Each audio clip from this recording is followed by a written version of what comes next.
কিয়ামত পর্যন্ত আনেওয়ালা সমস্ত উম্মতি মুহাম্মদীদের উদ্দেশ্যে আমার আল্লাহ বয়ান করলেন, যুবকেরা শুন, যে আল্লাহ পৃথিবী বানাইল, যে আল্লাহ দুনিয়া বানাইল, পরকাল বানাইল, যে যেটার মালিক, সেই মালিকে বলতেছে দুনিয়া কোনো শান্তির জায়গা নয়, দুনিয়া চিরস্থায়ী নয়, দুনিয়ার নিয়ামত কোনো নিয়ামত নয়, এর থেকে কোটি গুণ নিয়ামত আমি আল্লাহ তোর জন্য পরকালে রাখছি। দুনিয়ার যত বড় বাদশাহী হন, কিন্তু এটা ক্ষণস্থায়ী, কথা হয় না। আর রব্বে কারীম বলে, বান্দা শুন, কোন রকম একটা জান্নাতি যদি জান্নাতে যায় রে, আমি আল্লাহ তার একটা রাজত্ব দিব।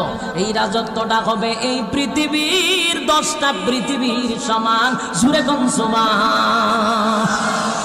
একটা জবান বন্ধ রাখবেন, আল্লাহু আকবার।